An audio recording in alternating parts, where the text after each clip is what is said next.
Good afternoon Moumita's world family, আশা করি সবাই ভালো আছে। আজকে শরীরটা আমার একদম ভালো নেই, এতক্ষণ শুয়েই ছিলাম। আর টিফিন খাওয়া দাওয়া হয়ে কাজের দিদিরা সব চলে যাওয়ার পর আমি স্নান টান করে শুয়েছিলাম একটু। আর দুপুরে খাওয়া দাওয়া সবার কমপ্লিট হয়ে গেছে।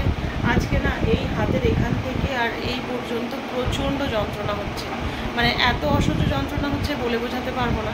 আমি তো হাতে স্প্রে দিয়ে, ওই ভলিট্রা না কি টাইপের একটা স্প্রে আছে, ওটা দিয়ে আমি এতক্ষণ শুয়েছিলাম, কিন্তু যন্ত্রণা কিছুতেই যাচ্ছে না। অনেক দিন আগে একবার এই পেনটা হয়েছিল, তার জন্য ডাক্তারও দেখাতে হয়েছিল। তারপর থেকে আর সেরকম কিছু হয়নি। আর হাতটা রেস্ট রাখতে বলেছিলেন ডাক্তারবাবু। তো আবার এতদিন পরে এই যন্ত্রণা শুরু হলো, মানে হাতটা না এরকম মুড়ছি, তো পুরো ফুলে আছে বুঝতে পারছি হাতটা, আর অসহ্য যন্ত্রণা হচ্ছে। মুনিয়াকে নিয়ে আবার ক্রিকেট ক্লাসে যাওয়ার রয়েছে, 3:30 থেকে ওর আবার ক্রিকেট ক্লাস রয়েছে। ওই বিয়ে বাড়ি গিয়েছিলাম, তো সোমবার বিয়ে হয়েছে, মঙ্গলবার বাদ দিয়ে আজকে বুধবার, আজকে আবার বউ ভাত রয়েছে। তো বউ ভাতেও যাওয়ার জন্য আমাদের 4 জনকে এসে ঝিঙ্কুদি আর ওর দাদা এসে বলে গেল। তো অনেক করে বলে গেল, আমি তো বললাম বাবাইয়েরও মানে যাওয়ার ছিল না, তো বললো যে না যেতেই হবে। তো ওখানে আবার যাওয়া আছে, অফিস থেকে ফিরবে, আমি মুনিয়াকে নিয়ে ক্রিকেট ক্লাস থেকে ফিরবো, ফিরে তারপর সন্ধ্যাবেলা আবার যাওয়া হবে। তো আজকে অনেকটা চাপ রয়েছে, তার উপর আমার এই যন্ত্রণা হয়েই যাচ্ছে। কী যে বিরক্তি লাগছে যে কি বলবো কিছু।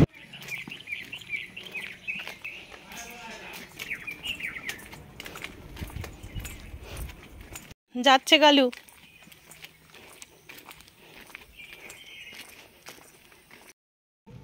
মুনিয়াকে নিয়ে বেরিয়ে পড়েছি আমি ক্রিকেট একাডেমিতে যাওয়ার জন্য। আর দুপুরবেলা সচরাচর টোটো পাওয়া যায় না, কিন্তু লাকিলি আজকে পেয়ে গেছি। তো ওকে নিয়ে আমি এখন যাব ক্রিকেট ক্লাসে, ক্রিকেট প্র্যাকটিসে। তারপর সন্ধেবেলা কখন ফিরবো জানি না, ওয়েদারটাও কীরকম করছে। আর মাঠটা কি সুন্দর দেখতে লাগছে দেখুন, সবুজ ঘাস আর একটু একটু মেঘলা করেছে। আর এত সুন্দরভাবে ওরা দাঁড়িয়েছে গোল করে, সমস্ত স্যারের স্টুডেন্টরা। তো কি ভালো লাগছে মাঠটা। আজকে একটা ম্যাচ হচ্ছে, আর ওই দেখুন মুনিয়া ব্যাটিং করছে। আগের দিনে যে ম্যাচটা হয়েছিল ওটাতে মুনিয়া রেডি হয়ে গিয়েছিল একদম, ব্যাট নিয়ে হেলমেট ফেলমেট পরে যেরকমভাবে রেডি হয় ক্রিকেটাররা, রেডি হয়ে গিয়েছিল। কিন্তু ও নামতে পারেনি, কারণ ক্রিকেটের কিছু নিয়ম রয়েছে, যেমন কেউ আউট হয়ে গেলে সঙ্গে সঙ্গে আরেকজনকে রেডি হয়ে নেমে যেতে হবে। তো তখনও ওর গ্লাভস পরা হয়নি, গ্লাভসটার জন্য আরেকজনকে স্যার নামিয়ে দিয়েছিলেন। আর যে ক্যাপ্টেন থাকবে সে তো বলবেই, মানে সেই গাইড করবে কে নামবে এরপর কে। তো সেই কারণে মুনিয়া আগের দিনের ম্যাচটাতে নামতে পারেনি। তো এই জিনিসগুলো আস্তে আস্তে শিখতে হবে ওকে, যে অনেকটা কনসাস থাকতে হবে খেলার মাঠে, চোখ কান খোলা রাখতে হবে।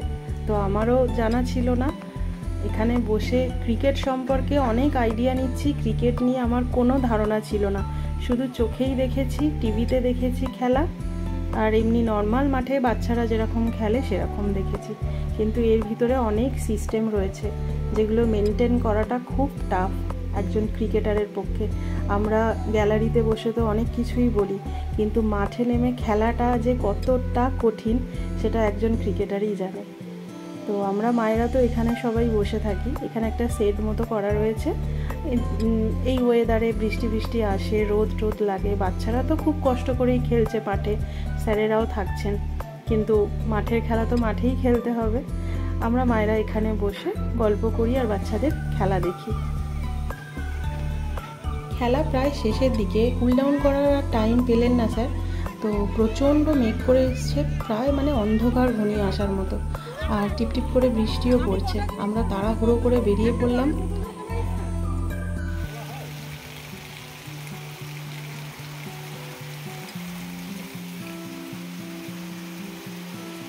ও তো অফিস থেকে ফেরার পথে আমাদের নিতে গিয়েছিল, ওই রাস্তা দিয়েই অফিসে যাতায়াত করে, তো ওর পক্ষে সুবিধা হয়েছিল। কিন্তু ও বেচারাও এসে ফেসে গেছে। ওর তো রেনকোট আছে, কিন্তু আমাদের তো রেনকোট নেই।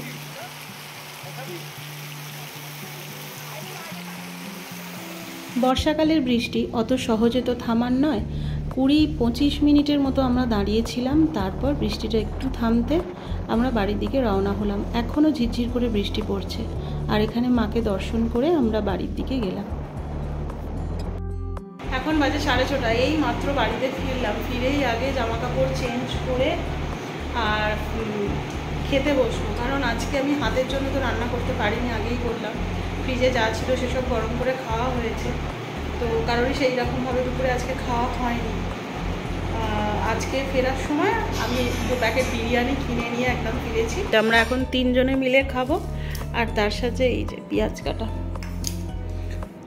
প্রচণ্ড খিদে পেয়েছে।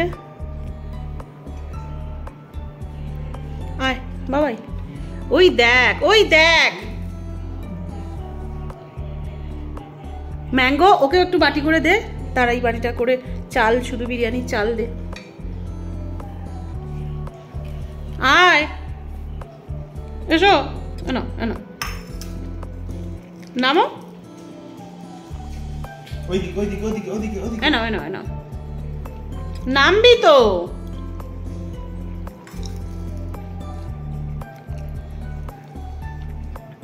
দুদিন ধরে বাঁ হাতটা খুব যন্ত্রণা হচ্ছে, মানে অসহ্যকর যন্ত্রণা। অনেক দিন আগে একবার হয়েছিল, ডাক্তার দেখিয়েছিলাম, বলেছিল একদম রেস্টে রাখতে, হাতটায় কোনো কাজ না করতে।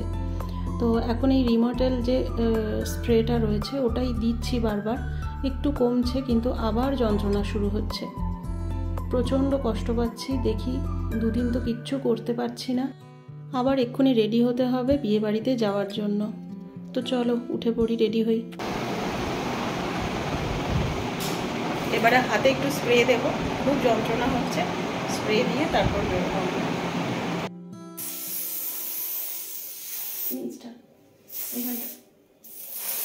একটু হাত দিয়ে একটু রাব করে দে।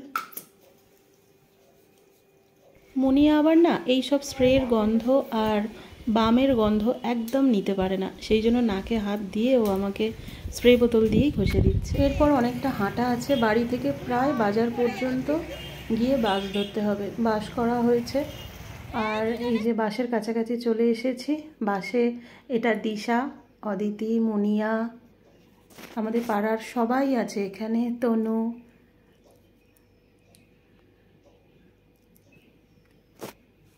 রাজশ্রী, রাজশ্রীর মা, ওদিকে বৌদি বসে আছে, নূপুর, দিশার মা, সবাই।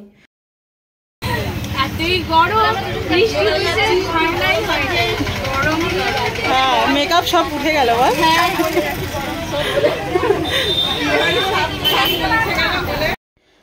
বাস তো ছেড়ে দিয়েছে, ডোমজুর থেকে ছেড়ে এখন বাস যাচ্ছে জগদীশপুর রোডে।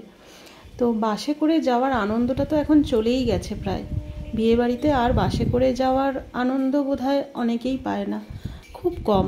কারণ এখন মানুষ এতটাই আরামপ্রিয়সী হয়ে গেছে, প্রায় প্রত্যেকেরই প্রাইভেট কার থাকে, নয় তো স্কুটি, নয় বাইক। আমার বরই আমার ছেলেকে নিয়ে স্কুটি করে গেছে, আমি আর আমার মেয়েকে নিয়ে সবার সাথে বাসে করে যাচ্ছি। আগেকার দিনে কি হতো, বরযাত্রী বা কনেযাত্রীর দল বাসে করেই সবাই মিলে যাতায়াত করতো, যেত, খাওয়া দাওয়া করতো, আনন্দ করতো, আবার বাড়ি ফিরে পড়তো। সেই মজাটা কিন্তু এখন আর পাওয়া যায় না। এই দেখুন বাচ্চাগুলো কত আনন্দ করতে করতে এলো বাসে করে, আর আমরা পৌঁছে গেছি। এখানে জগদীশপুরের এই দিকে বলুহাটি বলে একটা জায়গা রয়েছে, সেখানেই আমাদের পাড়ার যে মেয়েটির বিয়ে হয়েছে ওর বাড়ি। এটা হল বাড়িতে খাওয়া দাওয়ার অনুষ্ঠানটা করেছে, রিসেপশনটা হল বাড়িতে হয়েছে। তো চলুন ভিতরে যাই। ভিতরে ঢোকার মুখে দেখুন বরকনের একটা খুব বড় ছবি ওরা রেখে দিয়েছে, বেশ সুন্দর লাগছে দেখতে, আর গেটটাও খুব সুন্দর করে সাজিয়েছে। চলুন এবার ভিতরে যাই।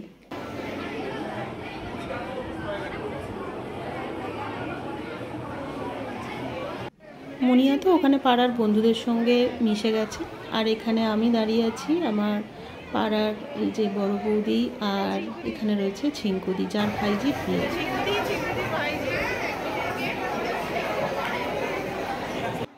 তারপরেই আমাদের সবার ফটো সেশন চালু হলো।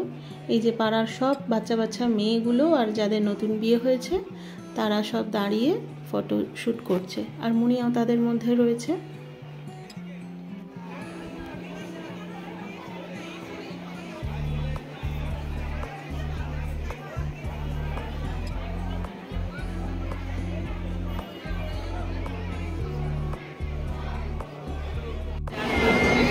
সুস্মিতা আমাদের পাড়ারই বউ আর আমার ফেসবুক ফ্রেন্ড।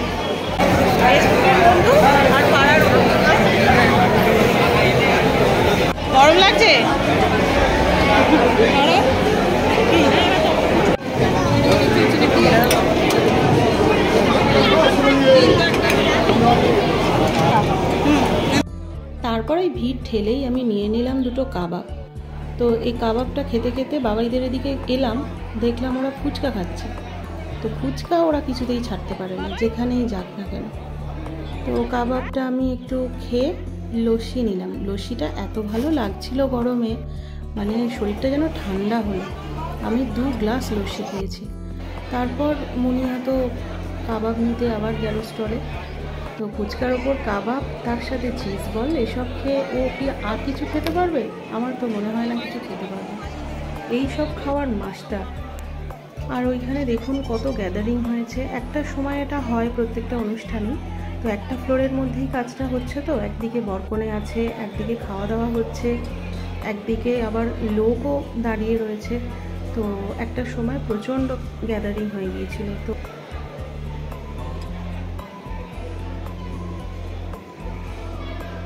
আজকের মতো ব্লগটা এখানেই শেষ করছি। আমার চ্যানেলে যারা নতুন আছেন তারা চ্যানেলটাকে প্লিজ সাবস্ক্রাইব করবেন, নোটিফিকেশান পাওয়ার জন্য বেল আইকনটা প্রেস করে দেবেন। আর ভিডিওগুলো দেখতে ভালো লাগলে ছোট্ট করে একটা লাইক দিয়ে দেবেন। ততক্ষণের জন্য ভালো থাকবেন, সুস্থ থাকবেন। দেখা হচ্ছে পরবর্তী ব্লগে। Good night, tata.